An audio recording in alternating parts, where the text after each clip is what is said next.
கொலோசியருக்கு எழுதின நிருபம் 2ஆம் அதிகாரம் 19ஆம் வசனத்தை வாசிப்போம். The book of Colossians chapter 2 verse 19.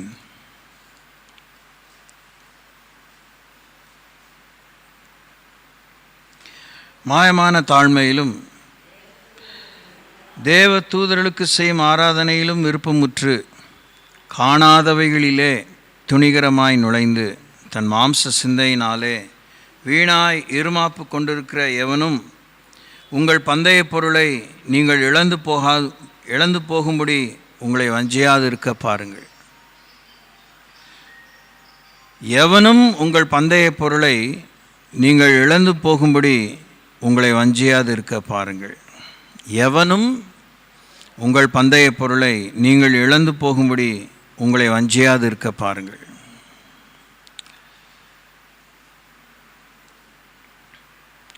கொஞ்சம் என்னோடு கூட வேத வசனத்தை தான் தியானித்தாலும் வேலை செய்யணும், ஒத்துழைத்துட்டே இருக்கணும். விருப்பம் காண்பித்து கொண்டே இருக்க வேண்டும். விருப்பத்துக்கேற்ற ஒத்துழைப்பை கிரியைகளை தெரிந்து கொண்டே இருக்க வேண்டும்.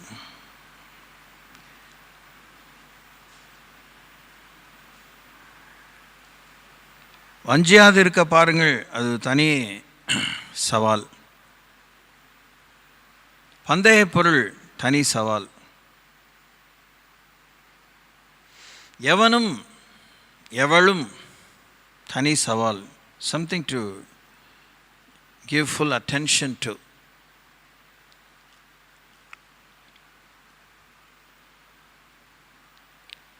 யோசிச்சேங்க, தியானம் இல்லை, நமக்கு தியானம் இல்லை, தியானத்துக்கேற்ற ஒத்துழைப்பு இல்லை. இது ஒரு மாதிரி நம்ம சோம்பலுக்குள்ளாக, திருப்திக்குள்ளாக, மாய திருப்திக்குள்ளாக இருக்கிறோம். இதெல்லாம் நிறைய உங்களுக்கு சொல்லியிருக்கிறேன். குறிப்பாக நம்ம நிறைய முறை பல கோணத்தில் 2 வாசிக்கும்போது ஏராளமான சம்பவங்களுக்கு கடவுளை பிள்ளைகளை தான் ஆண்டவர் வந்து கேள்வி கேட்க போகிறார். அந்த விஷயம் எனக்கு புரியல அப்படின்னு நம்ம சொல்லவே முடியாது. என் நாமம் தரிக்கப்பட்ட என் ஜனங்கள்ங்கிற ஒரு கூட்டத்துக்கு அவருடைய நாமத்தை தரித்த பின்னே குறிப்பாக பெண்கள் நாங்கள் என்ன செய்ய முடியும் அப்படிங்கிறது கூட இன்றைக்குடைய கூக்குரலாக இருக்குது. அந்த கூக்குரல் மத்தியிலே தான் ஏராளமான பெண்கள் எழும்புகிறாங்க. செக்குலர் லைஃப்லேயும் சரி, ஸ்பிரிச்சுவல் லைஃப்லேயும் சரி. அப்போ நான் வந்து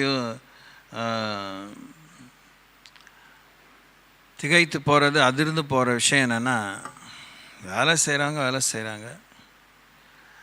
எழும்புகிறாங்க, உபயோகமாகறாங்க. எவர்களை கொண்டு தேவன் என்ன செய்யணுமோ அப்படின்னு பேசிகிட்டு இருக்கவங்க பேசிகிட்டே இருக்கிறாங்க. எவர்கள் நான் தெரிந்து கொள்ளப்பட்டேனோ தெரிந்து கொள்ளப்படவில்லையோ எனக்கு தெரியல, எனக்கு தெரிஞ்சதை நான் செய்ய ஆரம்பிக்கிறேன்னு செய்கிறவங்கள தேவன் உபயோகிக்கிறார். ஆன்மீக விஷயங்களுக்கு உபயோகிக்கிறார், உலக விஷயங்களுக்கு உபயோகிக்கிறார். புருஷன் செத்துட்டான், the breadwinner is lost, என்ன செய்கிறது சாப்பாட்டுக்கு அப்படின்னு உட்காந்து பிச்சை எடுக்கிறவங்களும் இருக்கிறாங்க. இல்லை எனக்கு ஒன்றுமே தெரியலன்னு சொல்கிறவங்களும் இருக்கிறாங்க. இரண்டுக்கு இடையில் திடீர்னு ஒரு காலத்தில் ஏதோ ஒரு சம்பவம், உச்சக்கட்டமான நிந்தையோ, அவமானமோ, சிறுமையோ, நெருக்கடியோ, பசியின் கொடுமையோ, அவர்கள் நிர்பந்திக்கப்பட்டு ஏதாவது ஒரு காரியத்தை தெரிஞ்சுக்கிறாங்க. ஃபார் எக்ஸாம்பிள், கொஞ்ச நேரத்துக்கு முன்னாடி சொன்னேன், பிச்சை எடுக்கிறாங்க. ஆனால் அதுவுமே சரியாக வரலங்கும்போது they go and work somewhere. இப்படி வாழ்க்கையில் முன்னேறினவங்களாம் அவ்வளோ இருக்கிறாங்க. இப்போ கூட இன்றைக்கி காலையில் கட்டடத்தில் இருக்கும்போது கொஞ்சம் நேரத்துக்கு ஒரு யூடியூப் ஷார்ட்ஸ் பார்த்தேன். 23 வயசு பொண்ணு தான், கடலூர் பொண்ணு. ஏற்கனவே நடந்து முடிஞ்சிருச்சு. She is now posted as an IAS collector. எந்த ஊருக்குன்னு தெரியல, but she hails from Cuddalore. பயங்கரமான ஸ்டோரி, இம்பாசிபிள் ஸ்டோரி. ஆனால் அந்த வாழ்க்கையின் அந்த துயரம், அந்த துக்கம், அந்த வெக்கம், அந்த நிந்தை, அந்த நெருக்கம், அந்த தவிப்பு, I don't know, something drove her so badly. அவள் வந்து இந்தியாவிலே ஒரு ரெக்கார்டு வாங்கியிருக்கா. என்ன ரெக்கார்ட்னா, 23 வயசில் யூபிஎஸ்சி ஸ்கூல் காலேஜில் முடிச்சுன்னு ஸ்ட்ரைட்டாகவே ஒன் ஷாட், ஒரே ஷாட்டில் 10 தடவைலாம் எழுதி பாஸ் ஆகிறவங்களாம் இருக்கிறாங்க. ஒன் ஷாட்டில் கிளியர் பண்ணி she is been posted as a collector.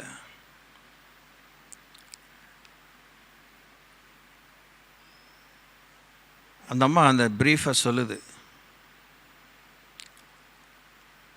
என்னுடைய வேதனை, துக்கம், என்னுடைய ஏராளமான விஷயங்கள் எல்லாத்தையும் ஒரே வைராக்கியம், அதெல்லாம் ஒரு ஒரு நெருப்பை மாதிரி இந்த காரியத்தை செஞ்சு முடிச்சிடணும். அந்த வெறி அந்த படிப்பில் காமிச்சு அதை நான் செஞ்சேன். எதிர்பார்த்தே செய்யலை. தெரியும் படிக்கும்போதும் பார்க்கும்போதும் எப்படி இருக்கும் நான். ஆனால் நான் செய்ய வேண்டியது நான் காண்பிக்க வேண்டிய முழு முயற்சியை இந்த படிப்பில் காமிச்சேன். ஆச்சரியப்படக்கூடிய அளவுக்கு அப்படியே நானே அதிர்ச்சியாக தான் இருக்குது. How I cleared, how I am posted அப்படின்னு ஒரு பொண்ணு சொல்லுது. She is not a Christian, the matter. இந்த பெருமையிலேருந்து நம்ம விழுந்துட்டா, இந்த பெருமையிலேருந்து நம்ம விடுதலை பெற்றுட்டா அதுவே ஒரு பெரிய ஒரு மைல் ஸ்டோன் தான். அது நுண்கிருமிகள் இருக்குது பார்த்திங்களா, இந்த வைரஸஸ் பல விதத்தில் நம்ம பாதிக்குது. அதுபோல் நம்முடைய பெருமையை நம்மை பாதிக்கும் விதம் கண்டுபிடிக்க முடியாமல் இருக்குது. There are group of viruses, there are single viruses, there are single bacteria, group of bacteria that affects our life. ஜீவனுக்கே அச்சுறுத்தலாக மாறக்கூடிய அளவுக்கு கிருமிகள் பயங்கரமாக வேலை செய்யுது. அதுபோல் ஒரு தேவனுடைய பிள்ளை ஆன பின்னே அட்லீஸ்ட் உலகத்தில் இருக்க எல்லாருக்குமே பெருமை சிக்கல் தான். ஆண்டுடைய பிள்ளைகளுக்கு, ஊழியர்களுக்கு பெருமை வந்தோடனே அது என்ன விதத்தில் நம்மளை வந்து உட்கார வச்சிருது, தோற்று போக செய்கிறது, தேவனுக்கு பிரயோஜனம் இல்லாமல் மாற்றுது, எந்த அளவுக்கு நம்முடைய பாதுகாவலின் எல்லையை விட்டுட்டு டேஞ்சர் ஜோனுக்கு கொண்டு போகுதுங்கிறதுக்கு அளவே இல்லை. மறுபடியும் இந்த வார்த்தை வாசித்து நாம் 2 விஷயங்களை யோசிப்போம். மாயமான தாழ்மையிலும், அங்கேருந்து வாசிக்கலாம். Let's read from here. ஆகையால் 16ஆம் வசனத்திலிருந்து, ஆகையால் போஜனத்தையும் பானத்தையும் குறித்தாவது. Straight away God gives concentration on our food habits. சாப்பிடணுங்கிறது கடவுளுக்கு தெரியுது. குடிக்கணும், நமக்கு தண்ணீரும் ஆகாரம் தேவைன்னு கடவுளுக்கு தெரியுது. ஆனால் அதுவே சில நேரத்தில் நமக்கு கண்ணியாக மாறுங்கிறதையும் அவர் தான் சுட்டி காண்பித்திருக்கிறார். போஜனத்தையும் பானத்தையும் குறித்தாவது, பண்டிகை நாளையும் மாத பிறப்பையும் ஓய்வு நாளையும் குறித்தாவது. இதெல்லாம் செய்யலைன்னா உயிர் போயிடும், இதெல்லாம் செய்யலைன்னா பேர் ரிப்பேர் ஆகிடும், செய்யலாம் உலகம் முடியணும், அது மாதிரிலாம் நம்ம இருக்கிறோம். ஐயோ சாப்பிடலன்னு என்ன வருது? கவனிங்க, டர்ன் யுவர் ஃபோன் ஆஃப். யாருது அது? ஆமாம், தேங்க்யூ. கவனிங்கம்மா ப்ளீஸ். குடும்ப நிர்வாகிகள், பெண்கள் தரிசனம் மிக்கவர்களாக இருங்க. தரிசனம்னா காட்சி பார்க்குறது மாத்திரம் இல்லை, செயல் வீரர்களாக இருங்க. இவ்வளோ போராட்டத்து மத்தியில் உங்கள் குடும்பத்தை நீங்கள் வந்து எடுத்து நிறுத்த, அது செழுமைக்கான முன்னேற்றத்துக்கான முயற்சிக்கிறீங்க. உங்கள் குடும்பம் வேறு, கடவுளுடைய குடும்பம் வேறு, கடவுளுடைய ராஜ்யம் வேறு நம்ம நினைக்கும்போது தான் எல்லாமே வீழ்ச்சியையும் தாழ்ச்சியையும் பிரிவினையும் நஷ்டத்தையும் தோல்வியையும் காண்றோம். போஜனத்தையும் பானத்தையும் குறித்தாது, பண்டிகை நாளையும் மாத பிறப்பையும் ஓய்வு நாளையும் குறித்தாது, ஒருவனும் உங்களை குற்றப்படுத்தாது இருப்பானாக. அப்படின்னா இந்த மாதிரி விஷயங்களில் குற்றம் ஏற்படுவதற்கு வாய்ப்பு இருக்குங்கிறத தேவன் நமக்கு சுட்டி காண்பிக்கிறார். யோபு அப்படி தான் செஞ்சுருக்கிறார். யோபு நீதிமானாக இருந்தால் தான் இருந்திருக்கிறாரு, ஒழுங்காக தான் பிள்ளைகளை வளர்த்துருக்கிறாரு. ஆனாலும் இந்த பிள்ளைங்க வந்து சந்தோஷமாக இருக்கிறனால கடவுள் ஏதாவது தெனாவட்ட ஆண்டவர் நினைக்காமல் போக, எதாவது ஏட்டிப்படிய வாயினால் மீற ஏதாவது காரியத்தை செய்ய போக ஒரு குற்றம் ஏற்பட்டுரும், பிரச்சனை ஏற்பட்டுருங்கிறதுக்காக பிள்ளைகளுக்கு அவர் பிராயச்சித்தமாக பலிகளை செலுத்தினதாக யோபின் புத்தகத்தில் வாசிக்கிற முதல் 2 அதிகாரத்தில். Very preemptive protective behaviour.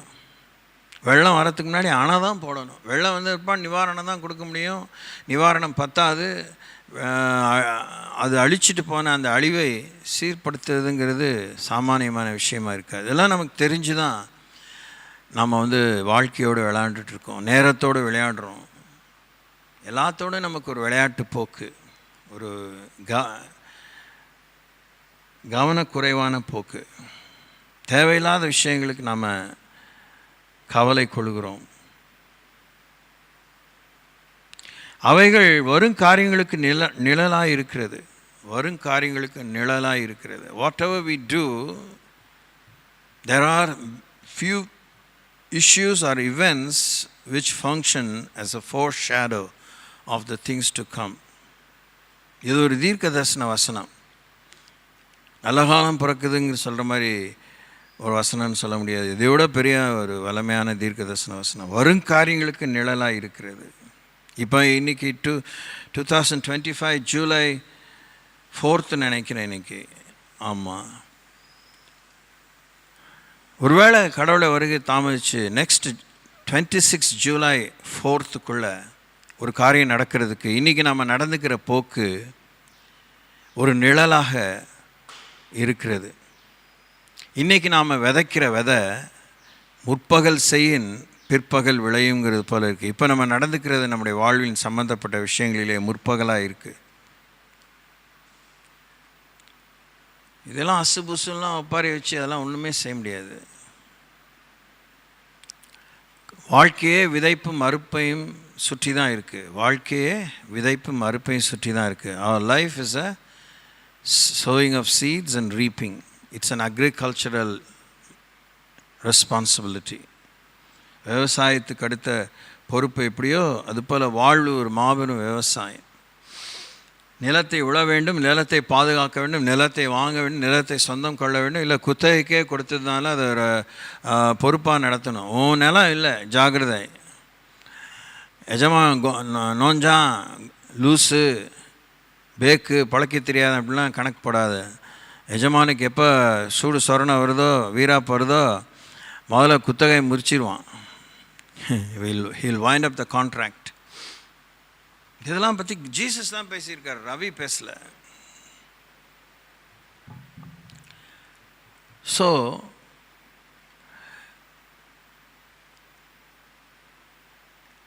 அவைகள் வரும் காரியங்களுக்கு நிழலாக இருக்கிறது. அவைகளின் பொருள் கிறிஸ்துவை பற்றினது.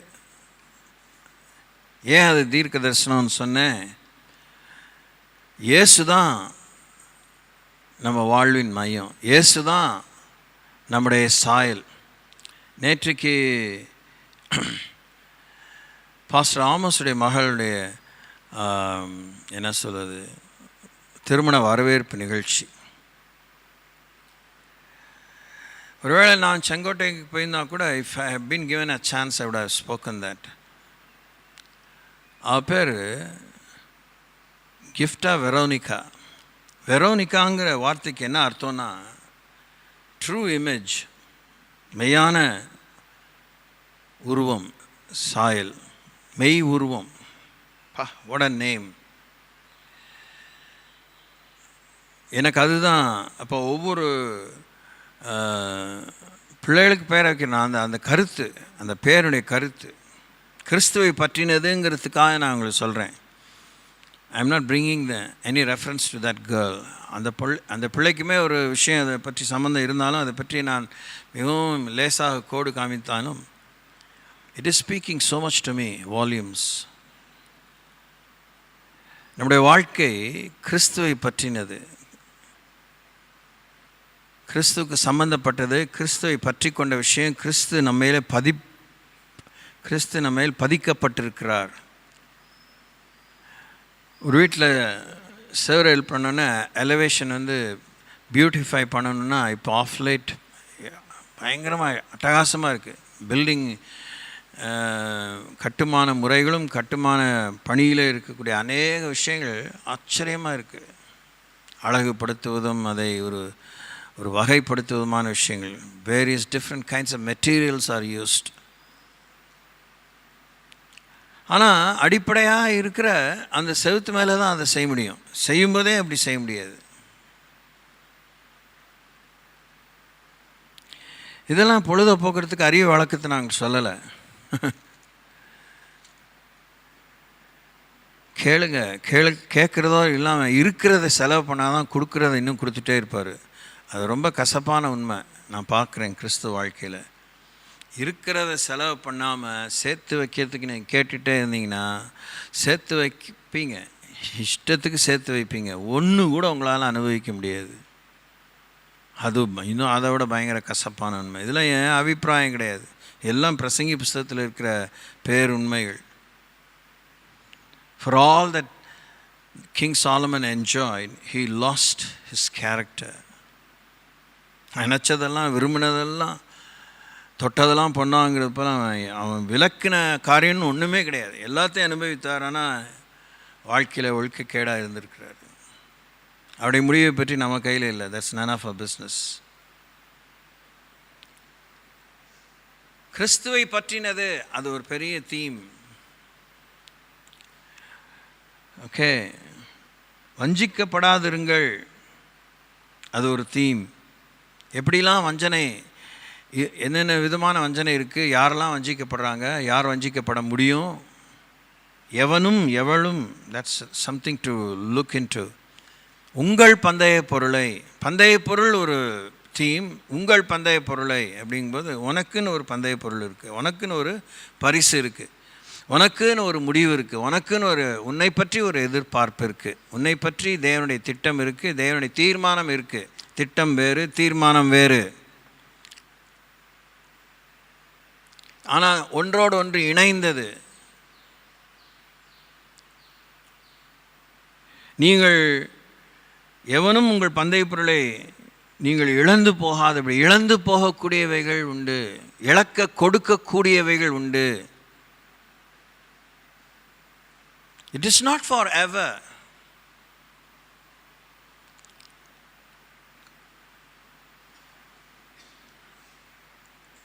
கடவுள் கத்திரிக்காலாம் ஒதுக்கிட்டு யோசிங்கன்னா ஓயாமல் இத்தனை ஆண்டுகளும் கணக்கு வழக்கு இல்லாத முறை நான் சொல்லியிருக்கிறேன். அப்படி யோசிக்கும்போது இந்த உலக விஷயத்திலே கடவுள் நம்பிக்கையே இல்லாமல் இருந்தால் கூட இழந்து போகக்கூடியவைகள் இருக்குது, இழக்கக்கூடியவைகள் இருக்குது, இழைத்து போகக்கூடியவைகள் இருக்குது.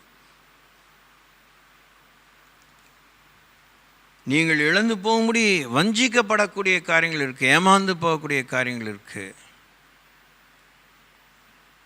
இதையெல்லாம் கடவுள் நம்பிக்கை இல்லாமையே ஒரு குடும்பத்தில் ஏமாந்து போகிறதுக்கு, கை கட்டின வாய் கட்டாமல் போகக்கூடிய காரியங்கள் இருக்குது, துர்பாக்கியங்கள், நிர்பாக்கியங்கள் இருக்குது.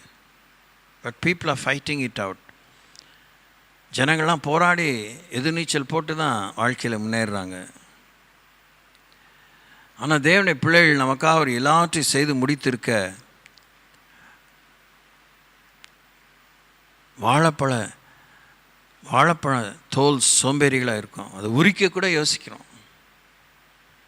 This is really dangerous.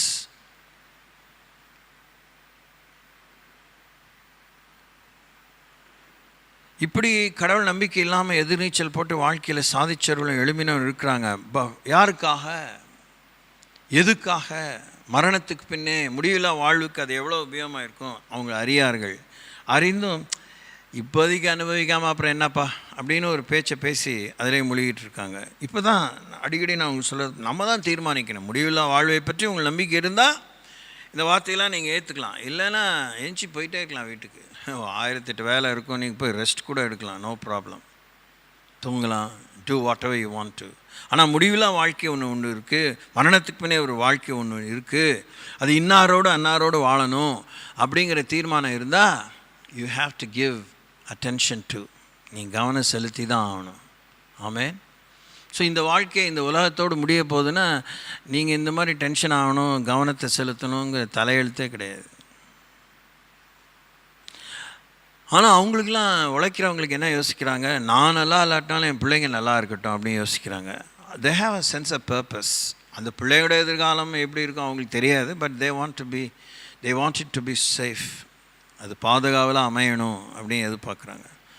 அவங்க நல்லா இருக்கட்டும் எதிர்பார்க்குறேன். அவங்க நல்லா இருக்கட்டும் நினைக்கிற விஷயம் என்ன? முடிவில்லா வாழ்க்கையா? இல்லை. இதான்.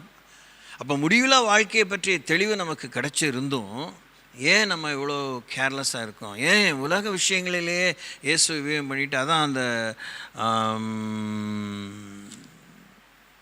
1 Corinthians 15 வாசிக்கும்போது, இம்மைக்காக மாத்திரம் நாம் கிறிஸ்துவனிடத்தில் நம்பிக்கை உள்ளவர்களாக இருந்தால் எல்லா மனுஷரை பார்க்கிலும் பரிதவிக்கப்படத்தக்கவர்களாக இருப்போம் என்று 1 Corinthians 15:19 வாசிக்கிறோம். இதெல்லாம் குற்றப்படுத்துவதற்கு, சோர்ந்து போவதற்கு, இல்லை சொல்லி காமிக்கிறதுக்கு நீங்கள் எடுத்துக்கக்கூடாது. இதெல்லாம் எச்சரிக்கை. வஞ்சிக்கப்படாதீங்கன்னா எச்சரிக்கை தான். ஸோ இழக்கக்கூடாதவைகள் உலகத்தில் இருக்குது.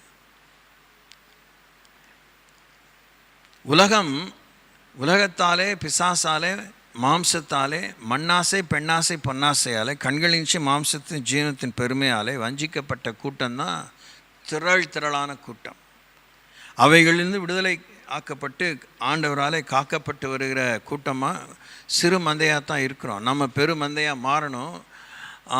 தேவன் எதிர்பார்க்குற எண்ணிக்கை கண்டிப்பாக நடக்கும். ஆனால் அதெல்லாம் அவர் பார்த்துக்குவாருன்னு அந்த காலத்தில் இந்த மாதிரி கதையெல்லாம் நம்ம கேட்டிருக்கோம். நம்முடைய ஆர்பியத்தில் நாங்களுமே சொல்லியிருக்கிறோம். பால் அபிஷேகம் பண்ணணும்னு ஊரில் கடவுள் கோமம் நீங்கணும்னு ஒரு நெய்வேத்தியம் பண்ண போக, பாலை ஊற்றுனா 4 பேர் 10 பேர் குடம், ஒரு குடம் பால் ஊற்றுனா 10 குடம் பால். அதில் ஒரு 100 பேர் இருக்காங்க, 1000 பேர் இருக்கிறாங்கன்னா பாலில் தண்ணி கலக்க பால் வந்து கருப்பாகுது. தண்ணியாக தான், லொட தண்ணியாக தான் ஆமே வரைய it won't lose its colour.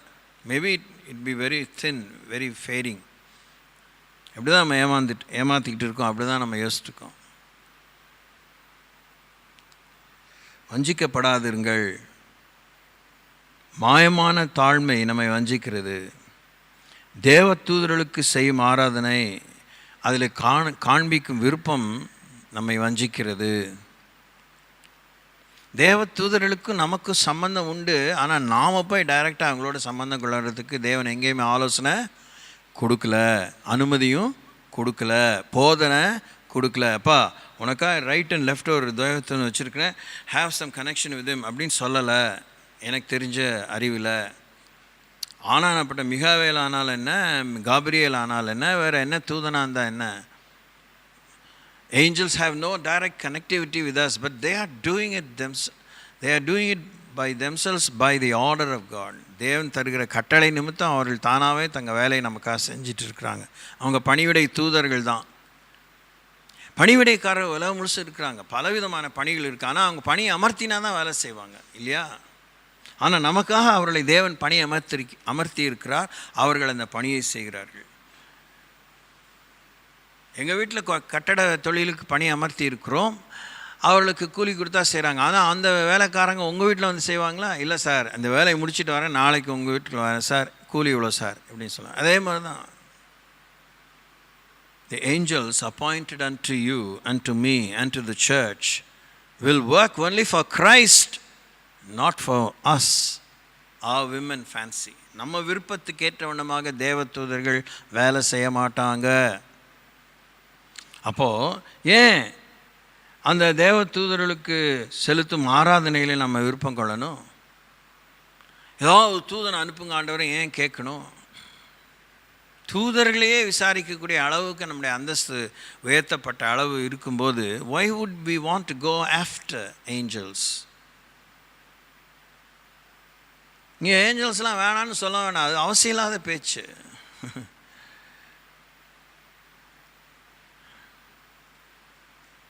காணாதவைகளிலே துணிகரமாய் நுழைந்து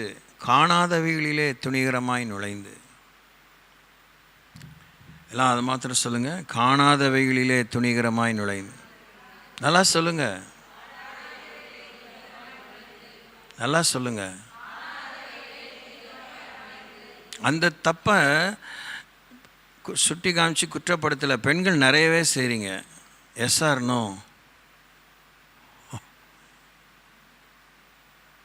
ஏன்னா அந்த அளவுக்கு நீங்கள் வேணும்னே யூகம் பண்ணுறீங்க. எப்படி அப்படி நடந்திருக்குமோ, இப்படி நடந்திருக்குமோ, இப்படிலாம்.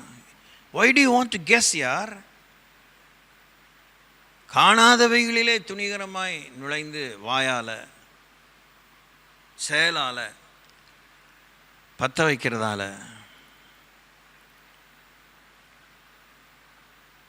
Let's be very careful.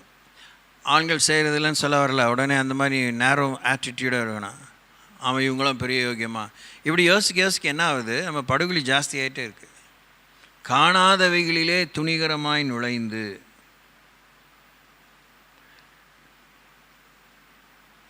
தன் மாம்ச சிந்தையினாலே வீணாய் இருமாப்பு கொண்டிருக்கிற எவனும் எவளும்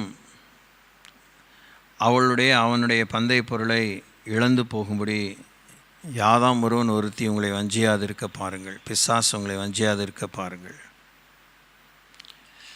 வஞ்சனை கிரியை செய்கிறதுக்கே நம்ம மைண்ட் இந்த மாதிரி ஒரு வெட்டித்தனமான வீணான வெள்ளங்கமான எண்ணங்களும் பேச்சுக்களும் கான்வர்சேஷன்லையும் ஆட்டிடியூட்லையும் சிந்தனையில் இருந்தால் we will be deceived.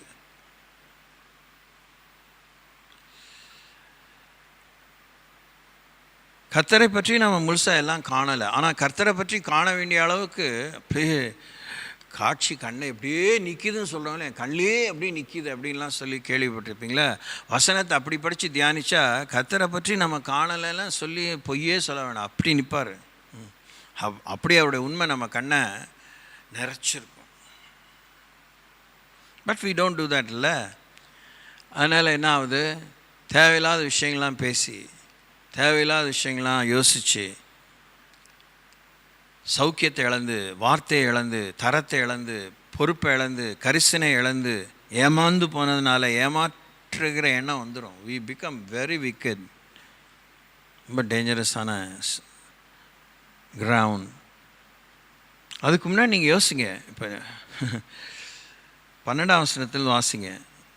ஞானஸ்நானத்திலே இயேசுவோடு கூட அடக்கம் பண்ணப்பட்டவர்களாகவும் அதிலே அவரை மரித்தோரிலிருந்து எழுப்பின தேவனுடைய செயலின் மேல் உள்ள விசுவாசத்தினாலே இயேசுவோடு கூட எழுந்தருளாய் இருக்கிறீர்கள். எப்படிப்பட்டவர்களாக இருக்கிறோம்? இயேசு கிறிஸ்துவோடு கூட ஞானஸ்தானத்தில் அடக்கம் பண்ணப்பட்டவர்களாக இருக்கிறோம். மரித்தோரிலிருந்து இயேசு எழுப்பின தேவனுடைய செயல் மேல் இருக்கிற விசுவாசத்தினால் அவரோடு கூட எழுந்தருளாக இருக்கிறோம். மரித்தருளாக இருக்கிறோம், மரித்தோரிலிருந்து எழுந்தருளாக இருக்கிறோம். மரித்தே போயிடல, மரித்தோரிலிருந்து எழுந்தருளாக இருக்கிறோம். உங்கள் பாவங்களினாலேயும் உங்கள் மாம்ச விருத்த சேதனம் இல்லாமையினாலேயும் மரித்தருளாயிருந்த உங்களையும் இயேசுவோடு கூட உயிர்ப்பித்து அக்கிரமங்கள் எல்லாவற்றையும் உங்களுக்கு மன்னித்து. அப்போ அந்த வசனத்தை மாத்திரம், பாவங்களினால் நம்ம மரித்திருந்தோம், விருத்த சேதனம் இல்லாமையினாலே மரித்திருந்தோம். நம்ம இயேசுவோடு கூட ஆண்டவர் என்ன பண்ணார்? உயிர்ப்பித்தார், மறுவாழ்வு அடைந்தோம், அக்கிரமங்கள் எல்லாவற்றையும் நமக்கு மன்னித்தார். மறுபடியும் உயிர்ப்பிக்கப்பட்டும் அக்கிரமங்கள் மன்னிக்கப்பட்டவர்களாக இருக்கிறோம்.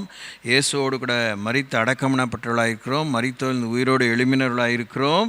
இப்போ 14ஆம் வசனம், நமக்கு எதிரடையாகவும் கட்டளைகளால் நமக்கு விரோதமாக இருந்த கையெழுத்தை குலைத்து அதை நடுவில் இராதபடி எடுத்து சிலுவையின் மேல் ஆணி அடித்து. அப்போ நமக்கு எதிரடையாக இந்த மரணமும் பாவங்களும் விருத்த சேதனம் இல்லாமையும் நமக்கு விரோதமாக எதிரடையாக இருந்தது. கட்டளைகளால் நமக்கு விரோதமாக இருந்தது. அது கையெழுத்தாகவே, சட்டப்பூர்வமாக ஒரு கையெழுத்தாகவே, தீர்ப்பாகவே இருந்தது. அதை ஆண்டவர் அழித்தார், குலைத்தார், நடுவில் இராதபடி எடுத்து சிலுவையின் மேலே ஆணி அடித்தார். அதனுடைய தாக்கம், அதனுடைய வீரியம் எப்படி இருந்ததுன்னா, துரைத்தனங்களையும் அதிகாரங்களையும் உரிந்து கொண்டு வெளியரங்கமான கோலமாக்கி அவைகளின் மேல் சிலுவையிலே வெற்றி சிறந்தார். அப்போ நம்ம அந்த அளவுக்கு பாதிப்புக்குள்ளானவர்களாக இருந்தோம், பாதிக்கப்பட்டவர்களாக இருந்தோம், அந்த பாதிப்பை சுமந்தவர்களாக இருந்தோம். அதிலே நாம் தொடர்ந்து நிலைத்திருப்போமானால் நாம் மரித்தவர்கள் கூட்டத்தில் தான் இருக்கிறோம், செத்தவர்கள் கூட்டத்தில் தான் இருக்கிறோம். இந்த சரீரமான சருமத்தால் நிறைந்த இந்த சரீரத்தில் வேணால் நம்ம ஜீவனுள்ளவர்களாக இருக்கலாம், நம்முடைய ஆத்மாவும் ஆவியும் செத்ததாக இருக்கும், மறுபடியும் பிறந்தும் தேவனை மறுதலிக்கிறதாக இருக்கும். ஆனால் இயேசு கிறிஸ்து அந்த துரைத்தனங்களுடைய அதிகாரத்தையும் துரைத்தனத்தையும் உரிந்து வெளியரங்கமான கோலமாக்கி துண்டகானம் துணியகானம் ஆண்டவர் விரட்டி விட்டார். சிலுவையின் மேல் வெற்றி சிறந்தார். அல்லேலூயா. ஆகையால் இவ்வளோ செஞ்சியும் சாப்பாட்டை பற்றியும் பண்டிகை நாளை பற்றியும் மாத பிறப்பை பற்றியும் இப்படி சின்ன சின்ன விஷயங்களை பற்றியும் ஒருவன் உங்களை குற்றப்படுத்தாது இருப்பானாக. அவைகள் வரும் காரியங்களுக்கு நிழலாயிருக்கிறது. அவைகளின் பொருள் கிறிஸ்துவை பற்றினது.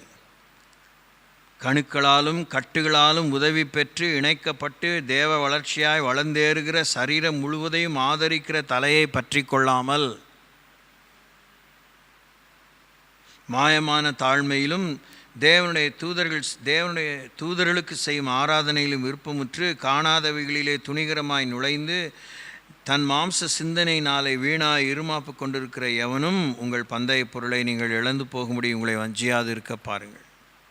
நம்ம கவனிக்க வேண்டியது என்ன? பற்றி கொள்ள வேண்டியது கணுக்களாலும் கட்டுகளாலும் உதவி பெற்று இணைக்கப்பட்டு தேவ வளர்ச்சியாக வளர்ந்தேறுகிற சரீரம் முழுவதையும் ஆதரிக்கிற தலையை பற்றி கொண்டிருக்க வேண்டும். சிம்பிளாக இயேசுவை பற்றி கொண்டிருக்க வேண்டும். வசனத்தை பற்றி கொண்டிருக்க வேண்டும். அது கிறிஸ்துவை பற்றினது.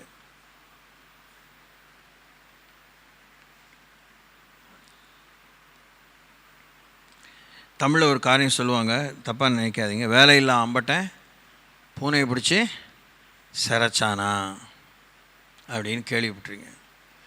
முடிவு திருத்தவர்கள்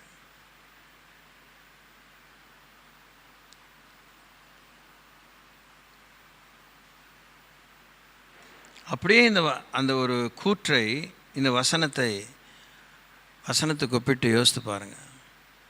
வசனத்தை பற்றி கொள்ளாமல் இருக்கிற நம்ம எல்லாம் என்ன பண்ணிகிட்ருக்கோம்?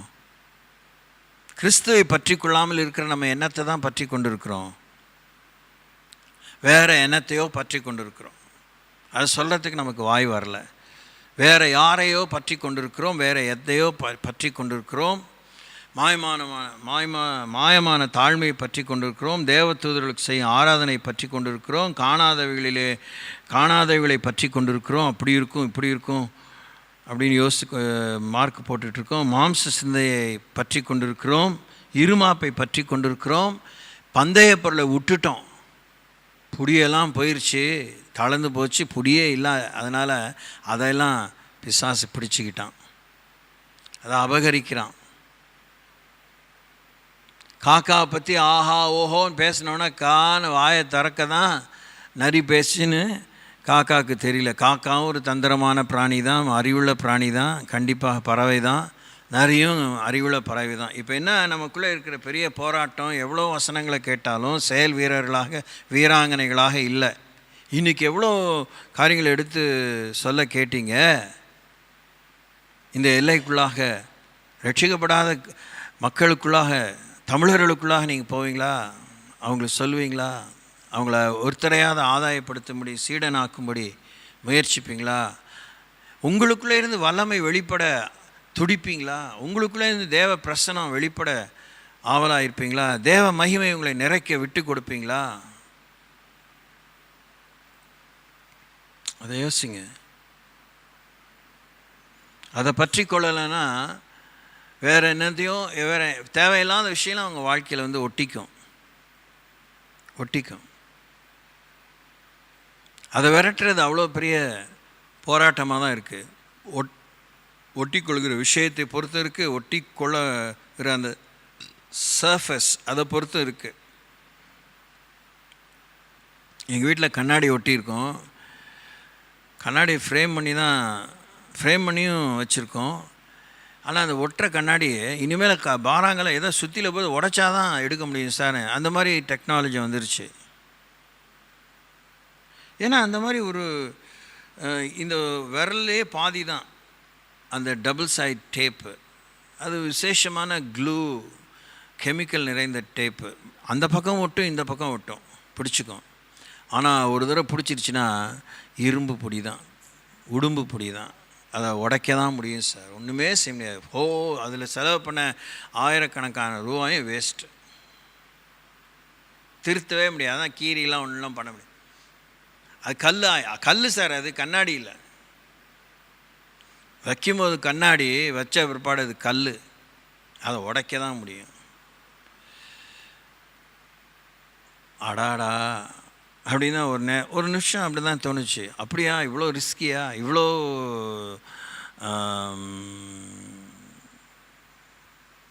என்ன சொல்லுது, ஆமாம், இவ்வளோ அதில் முன்ன பின்ன இதை பற்றி யோசிக்கலையே. ஆனால் லுக்காக தான் இருக்குது, நல்லா தான் இருக்குது, ஜாக்கிரதையாக இருக்கணும். ஸ்தோத்திரம். கோபமாக இருக்கேன் அல்லேலூயா.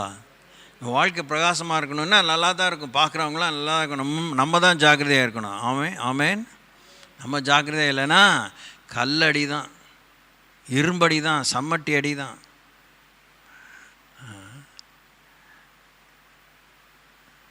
மரியாதையே வாழ்க்கையில் இருக்காது நமக்கு. வாட் அ ஷேம் இல்லை, எவ்வளோ பெயின்ஃபுல் ஒரு சிச்சுவேஷன். நம்ம ஜாக்கிரதையாக வாழலைன்னா நமக்கு மரியாதையே கிடையாது. Nobody will respect. Satan will not respect. God will be so broken. The world will not respect. ஆனால் ஆண்டவர் உடைந்த பாத்திரத்தை திரும்பி உருவாக்குவார். Probably in a different way for a different purpose. Maybe, I don't know. கோயவனுக்கு தான் தெரியும்.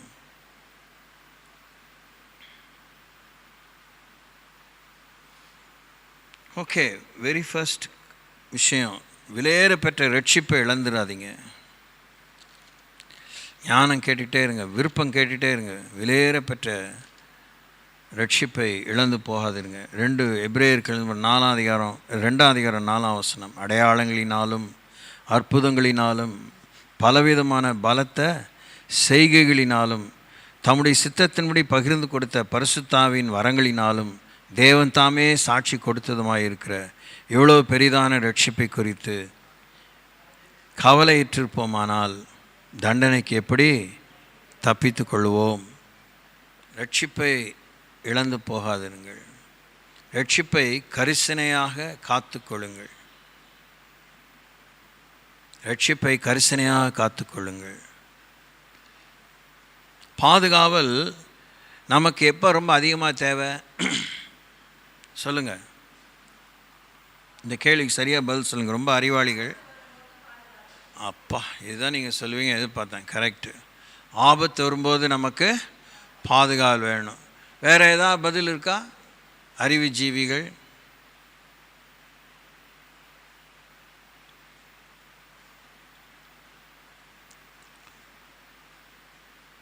சொல்லுங்கள். இதை விட என்ன பெரிய பதில் இருக்குன்னு யோசிக்கணுமில்ல. உங்களுக்கு தான் யோசனையின் களமாச்சு, சிந்தனையின் சிற்பிகள். சொல்லுங்கம்மா. கண்ணாலேயே எடை போடுறவங்க நீங்கள், ஆமாவா? பாதுகாவல் நமக்கு எப்போ தேவை? when do we require safety? என்ன எப்படி உட்காந்துருக்கீங்க? அது ஒரு பதில் தானா?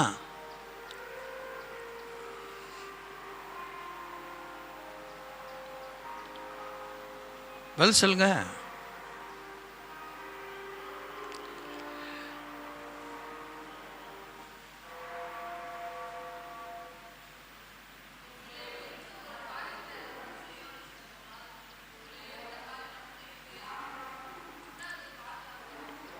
நான் கேட்ட கேள்விக்கு பதில் சொல்லுங்கள். உங்கள்கிட்ட என்ன இருக்குது அப்படின்னு நான் பாதுகாவல் ஆபத்து வரும்போது தான் தேவையா அப்படின்னு கேட்டால் இப்போயாவது பதில் சொல்லுங்கள். நான் க்ளூ வேறு கொடுத்துட்டு சொல்லிட்டேன். அதனால் இப்போ நீங்கள் பளிச்சின் மின்னல் வேகத்தில் பதில் சொல்லியிருக்கணும். பாதுகாப்பு எப்போ தேவைன்னு கேட்டேன். ஆபத்து வரும்போது தான் தேவை. நீங்கள் எப்பயுமே பாதுகாவல் தேவை. ஆபத்துக்கு பாதுகாவல் நினைக்கிறது ஆபத்து. அதுதான் பெரிய ஆபத்து. we are created protectively. நம்ம படைக்கும் போதே தேவன் நம்மை பாதுகாவலோடு படைத்திருக்கிறார். பாதுகாவலை, அதாவது நம்ம பைபிள் வசனம் இருக்குது, அடைப்பை பிடுங்குறவனை சர்ப்பம் தீண்டும். பாட்டில் கார்க் வச்சு அடைச்சிருக்கோம். சில விதமான இந்த ஒன்றும் இல்லை, இந்த கொக்கோ கோலா இந்த மாதிரி அதை ஜாகிரதையை மூடி திறக்கலைன்னு என்ன ஆகிடுது? நுரைச்சி கொஞ்சமாக கொட்டிடுது, சிந்திடுது. ஆமாவா? அது வாங்கும் புதுசில் அவ்வளோ கேஸ் இருக்கும். ஆனால் ஒவ்வொரு தடவையும் நீங்கள் அதை யூஸ் பண்ணால் கூட அந்த ஃப்ரிட்ஜில் ஒரு லெவல் வரைக்கும் ஃப்ரிட்ஜுக்குள்ளே வச்சுட்டு குடிச்சு ஒரு சிப்பு குடிச்சிருந்தீங்கன்னா திரும்பி அந்த எஃப்எவசன்ஸ் இருக்கும். பாதி பாட்டில் குறைஞ்சாதான் அது பொங்குறதுலாம் அடங்கி போயிருக்கும். ஏன்னா அந்த எம்டி ஸ்பேஸ்க்குள்ளே அது டிசிப்பேட் ஆகிருக்கும். இதை நம்ம அனைவருமே ஏராளமான விஷயங்களிலே ஏராளமான விஷயங்களிலே கவனம் இல்லாமல் நாம் பாதுகாவலை இழக்கிறோம், பாதுகாவலை உடைக்கிறோம். ரட்சிப்பை நாம் கேர்லெஸ்ஸாக யோசிக்கிறோம். ரட்சிப்பை பாதுகாத்து கொள்வது பாதுகாவலாக இருக்கிறதுக்காக தான் ரட்சிப்பை தேவன் கொடுத்தார். ஆமென். பாவம் செய்யும்போது இயேசுன்னு ரத்தம் சொல்லிட்டு பாவ மன்னிப்பை அறிக்கை பண்ணிவிட்டு பாவ மன்னிப்பு பெற்றலாங்கிறது தான் நம்முடைய ஃபுல் டைம் பிலீஃப்.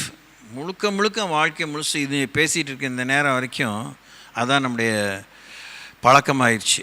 தொட்டில் பழக்கம் சுடுகாடு மட்டுங்கிறது போல் இனி கத்தட்ட போய் சேர வரைக்கும், பாடையில் போகிற வரைக்கும் இப்படி தான் இருக்கும்னா கூட ஆச்சரியப்படத்துக்கல. ஆனால் அதுக்காக தேவன் நம்ம ரட்சிப்பு கொடுக்கல. வாழ்க்கை முழுசும் பாவம் செய்யாமல் இருக்கு. தேவனாலே பிறக்கிறவன் பாவம் செய்யான், ஏனில் தேவனு வித்து அவனுக்குள்ளே தரித்திருக்கிறது. ஸோ டைம் அண்ட் அகெயின் நம்ம அந்த சட்டங்களை மீறுகிறோம், பாதுகாவலின் வளையங்களை விட்டு வெளியே வரோம். ஊரை சுற்றி பார்க்க சீகேம் என்கிற நாட்டுக்கு யாக்கோபின் குமாரத்தி போனால் சீரழிக்கப்பட்டாள். வீட்டுக்குள்ளேயே ஒருத்தன் கூட பிறந்தவளை சீரழித்தான். இதெல்லாம் வேதத்தில் நமக்கு ஆண்டவர் எச்சரிப்பை கொடுத்துருக்கிறாரு.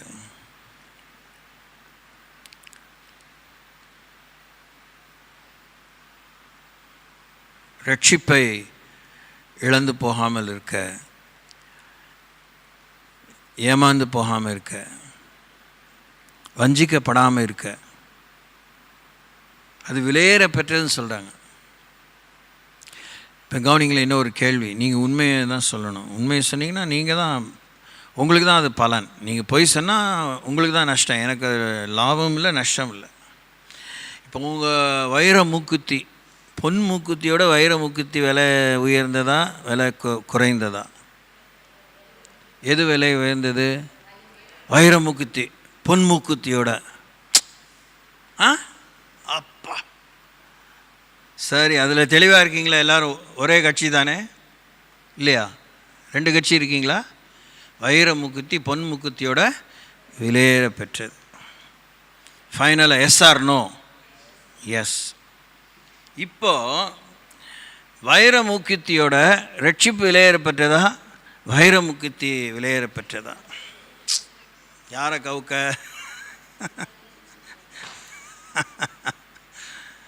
வைர மூக்குத்தி தொலைஞ்சு போச்சுன்னா ரட்சிப்பை இழந்து போகிற அளவுக்கு, உங்கள் வைர மூக்குத்தி இழந்து போகிற அளவுக்கு நீங்கள் கொள்கிற கவலையும் தவிப்பும் டென்ஷனும் ரட்சிப்பை இழந்து போகிறத பற்றி என்றைக்காச்சும் உங்களுக்கு இருந்திருக்கா?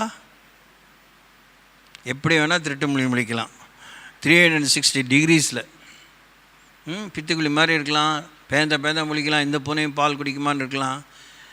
இப்போ என்ன போச்சு, அதெல்லாம் பாவ அறிக்கை பண்ணி சரி பண்ணிக்கலாம். ஆனால் வைர மூக்குத்தி வருமா? எப்படி ஒரு கேள்வி. எந்த போலீஸ் ஸ்டேஷன் கூட அவங்க தான் உண்மையாக கொடுத்துருவாங்களா? அது போலி நகையா? எவ்வளோ சந்தேகம் இல்லை. ரட்சிப்பு எப்படின்னு நினைக்கிறோம், ஜீசஸ்ட மன்னிப்பு கேட்டால் எல்லாம் சரியாக போயிடும். ஆமாவா இல்லையா? என்ன இப்படி பார்க்குறீங்க? ஆமாவா இல்லையா? அங்கே தான் நம்ம மிஸ்டேக்கே பண்ணுறோம்.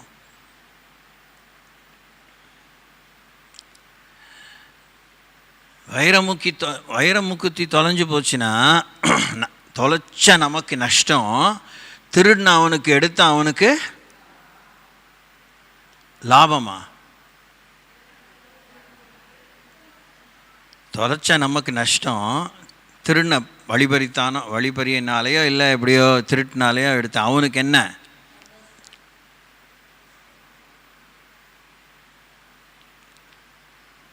புத்தி உலகத்திலே தான் இருக்குது. கடவுளுடைய வசனத்தை போதிக்கும் போது கூட அவங்க புத்தி பிரகாசமாக இல்லை.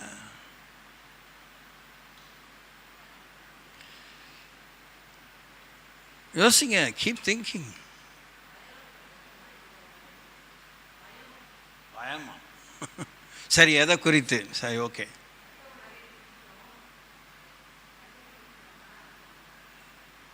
அசிங்கமா? தண்டனை. இழந்த நமக்கு நஷ்டம், திருநாள் அவனுக்கு தண்டனை. இன்றைக்கி இல்லைனாலும் நாளைக்கு அந்த சந்தோஷம்லாம் அந்த நேரத்துக்கு தான். இதை வச்சா 1000 ரூபா கிடைக்கும், இதை வச்சா 1 கோடி ரூபா கிடைக்கும், இப்படிலாம் பெரிய பிளான்லாம் இருக்கும். ஆனால் உப்பை தின்னவன் தண்ணியை குடிச்சு தான் ஆகணும். நம்ம வயிறை மூக்கி தொலைச்சிட்டோம், தண்ணியை குடிச்சிட்டு அவன் மூக்குத்தி வந்துடும் மிதந்து. இப்போ ஆற்றுல வெள்ளம் போகுது, இறங்கினாலும் நம்ம தான் ஆற்றோட போக வயிறு மூக்கத்தி வர, வா வா உன்னை தேடி தான் வந்துட்டு இருக்கேன், இந்த அலையோட வா, முக்கு வா, அங்கே வந்து லபக்கு மூக்குத்தி பிடிச்சிக்க அப்படின்னு சொல்லாது. ஆனால் நமக்கு இதெல்லாம் சிரிக்கிறதுக்கும் யோசிக்கிறதுக்கும் ரொம்ப ஆசை. ஆனால் இடைச்சிப்பு இழந்து போனால் நமக்கு தான் தண்டனை. தண்டனைக்கு எப்படி தப்பித்துக்கொள்வோம்னு சொல்லியிருக்கிறாரு. ஆமேன். So it's very serious than losing a nose ring made out of a diamond. பார்த்துக்கோங்க. இன்னும் ஒரே ஒரு வசனத்தை வாசித்து நாம் நிறைவு செய்வோம்.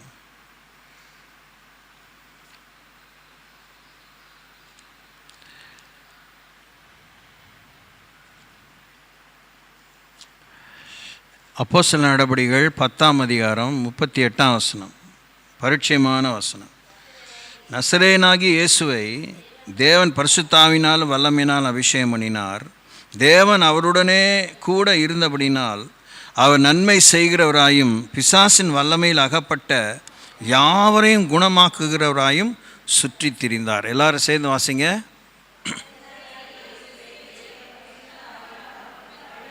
அப்போஸ்தலர் 10:38, 177வது பக்கம், புதிய ஏற்பாட்டில். வாசிங்க.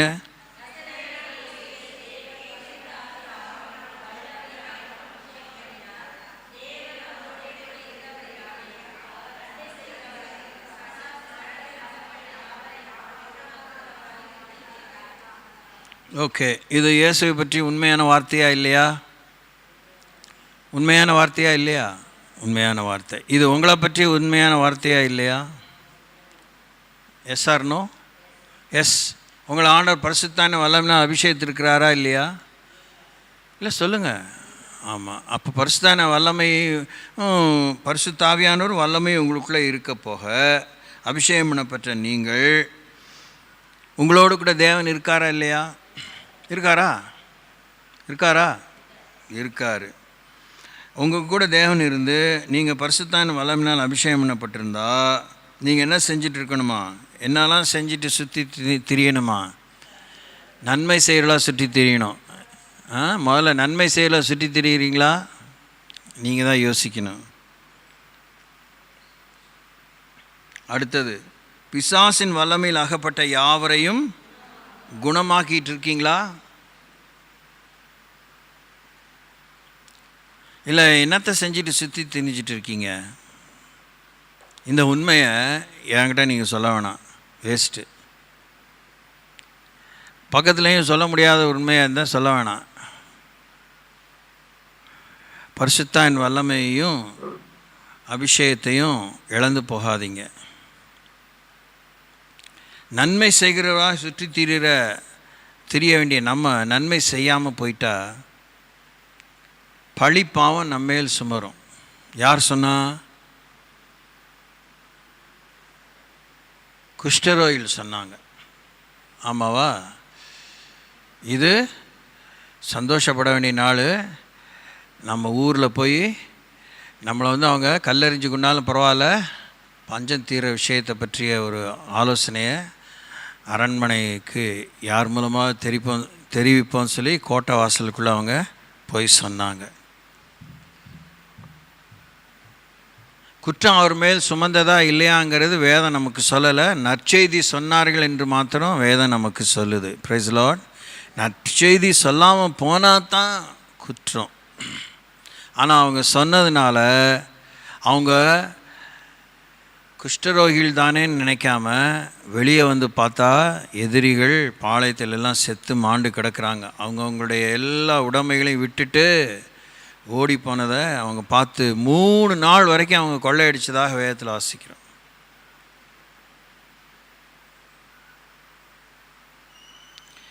ஒவ்வொரு விஷயம் நடைமுறையில் யோசிங்க.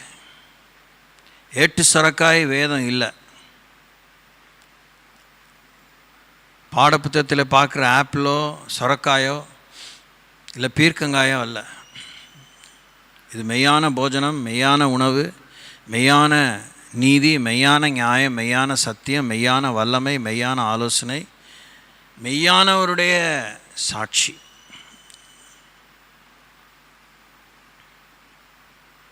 ஸோ ஒருவனும் உங்களை வஞ்சியாது இருக்க பாருங்கள். உங்களுடைய பந்தய பொருளை இழந்து போகாமல் இருக்க பாருங்கள். உங்கள் அபிஷேகத்தை இழந்து போகாமல் இருக்க பாருங்கள். நன்மை செய்கிறவர்களாய் சுற்றி திரிங்கள். நன்மை செய்கிறவராய் சுற்றி திரிந்தார் அப்படிங்கிறது தான் அஃபர்மேட்டிவாக சொல்லியிருக்கு. இயேசுக்கு யாரும் நன்மை செய்தான்னு திருப்பி சொல்லப்படலை. யாராவது அந்த குஷ்டரோகிகளுக்கு குஷ்டரோகம் நீங்கள் மருந்து போட்டாங்களா? இல்லை இந்த ஒரு வழக்கமாக உனக்கு 10 ரூபா தான் கொடுப்பேன், 10 ஷேக்கல் தான் கொடுப்பேன், நான் இந்த ஒரு 1000 ஷேக்கல் வச்சுக்கோன்னு யாராவது கொடுத்தாங்களா? ராஜா தான் கொடுத்தாரா? இல்லை, கொடுத்ததாகவும் இல்லை, வேறு எதுவுமே சொல்லப்படலை. நம்ம நன்மை செய்து கொண்டே இருக்க வேண்டியது தான் நம்முடைய காரியம். அதில் நமக்கு பெரிய போராட்டம் இருக்குது. எவ்வளோ தூரம் செய்யுது, எத்தனை தூரம் செய்யுது, நானே தானா?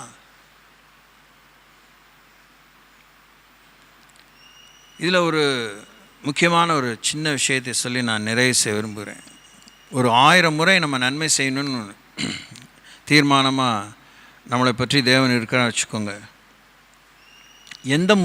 எத்தனாவது முறை நாம் நன்மை செய்யும்போது நம்முடைய பலனை நாம் பெறுவோம், நம்முடைய பலன் நிறைவாகும், நமக்கு குறித்ததை தேவன் நிறைவேற்றி முடிப்பார் என்பது வெளிப்படையாக வேதத்தில் சொல்லப்படவில்லை என்பது என்னுடைய வேத அறிவிலே நான் அறிகிற உண்மை. ஏன்னா இந்த வசனத்தை தியானிக்கும் போது நான் அந்த மாதிரி 1 முறை 2 முறை இல்லை, ரட்சிக்கப்பட்ட இந்த 51 வருஷத்தில் ஒரு 50 முறையாவது நான் யோசித்திருப்பேன். இவ்வளோ வசனம் தெரிஞ்சும் நாம் நன்மை செய்கிறவர்களாகவே சுற்றி திரியணும். எந்த முறை நாம் அங்கீகரிக்கப்பட்டு நமக்குரிய பங்கு நமக்கு உண்டாயிருக்கும், எந்த முறை நாம் வஞ்சிக்கப்பட்டு போகாமல், அபிஷேகத்தை இழக்காமல், மகிமை இழக்காமல், கிருபை இழக்காமல், தேவனுடைய கரத்தில் தேவனுடைய தீர்மானமும் அவருடைய சித்தம் நிறைவேறி எஜமானின் சந்தோஷத்தில் பிரவேசிப்போம் என்பது நமக்கு தெரியாது. அதனால்தான் முடிவு பறைந்தும் நிலைத்திருப்பவனே ரட்சிக்கப்படுவான். கண்களை மூடுவோம்.